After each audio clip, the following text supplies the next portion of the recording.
We're back. What's up, everybody? Benja Welldone coming at you live on this beautiful February the 3rd, Friday, 5:57 a.m. Got Texas roads, it's icy out, it's crazy, everybody. It's crazy. So, the greatest of all time, Tom Brady. You know, I don't even watch sports, but I think that psychologically it's really interesting to think about something. What does the greatest of all time do in a sport or whatever, right? When they no longer do it, you're still that guy. He's still the greatest. Okay, he still took his team to the playoffs when none of the other quarterbacks did, right? So what does he do? What's his next move? How do you stay fulfilled riding the high of being the greatest in the world at one thing and then just stop doing it? It's a really interesting question. You know, I wasn't even going to do this about sports. Well, not sports, but just a guy. He's more than a guy. You get what I'm saying, right? Because I'm not a sports guy. I'm not.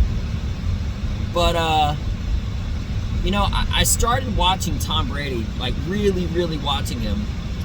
It was that one Super Bowl where they were in, I'm pretty sure, anyway, it was that one Super Bowl where they were down by like 30 points or whatever, something crazy.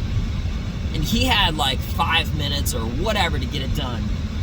And it was the greatest comeback ever for a Super Bowl. And he won. And I'm thinking, and I told my wife, I was like, you know what? Before it started, I said, no matter what happens from now on, we're going to be Patriots fans. Because we're patriotic, right? And we don't really have a team. So let's just do it.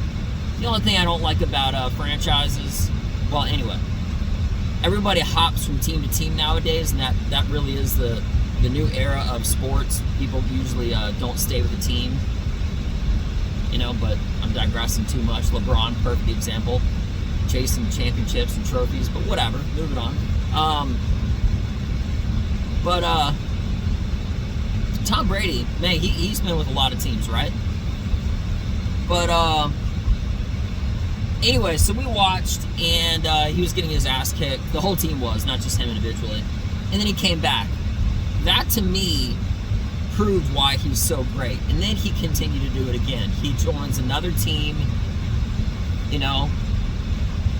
Controversial, maybe. He should have stayed with Patriots, but regardless, he showed that he is that great. He can actually go to another team his first year and become a Super Bowl champion, right? All over again. Now, forgive me if I'm saying things wrong about points and stats, whatever. I'm not that guy, right? But it just proves to you, and then he still makes it to the playoffs, right? Twice. At what point, when you're the greatest in the world at something, like, what is the mind shift in that? I don't even have an answer to this. I literally don't. But it does make me kind of wonder, what's it like? What's it going to be like for him, right? What's he going to do? I mean, I started thinking that. I'm like, because he just announced his retirement, right? And I'm telling myself, all right, so you start your morning coffee, you realize that you're the best every single day. You just got that competitive drive, the competitive spirit. So you got to figure out a way to channel it. And like, you know, that's like one of the biggest things that fighters, not even just fighters, you know, all players of sports, if they stop playing that sport, what do? That's who they are, right? And the problem is that once he or someone else gets into something, if you are that greatest like ever, right? The second that you do that, you enter a new field, you're no longer the greatest. You're just another guy.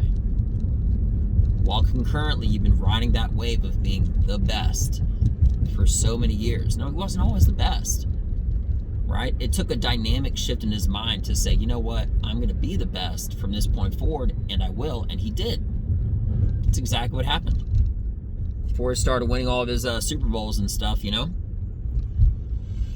But because he was with different teams and whatever. Digressing again, but it's a really interesting question. I don't really know what the answer is, but I wish I had like a one line of communication with him, you know, so we could like, well, 2 lines, you know, whatever, contact him and find out, because I really do wish him the best.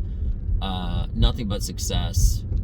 He has had a few difficulties as of late between his personal life and his finances with that whole FTX crazy crap, right?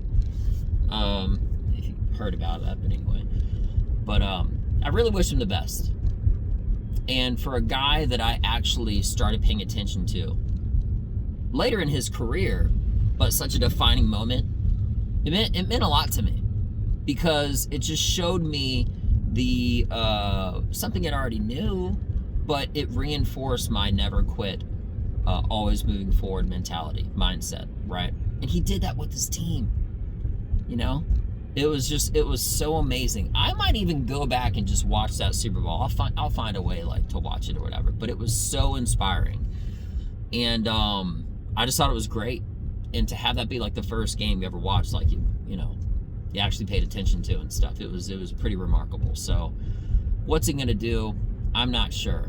I wish I could see. I wish I could think what he's thinking and see what his thoughts are and know what's going on, or even have a conversation with him one-on-one. But I wish you the best, man. Everybody, continue to have that never quit, always moving forward mindset. I'm Benja Welldone, and as always, check me out. Peace.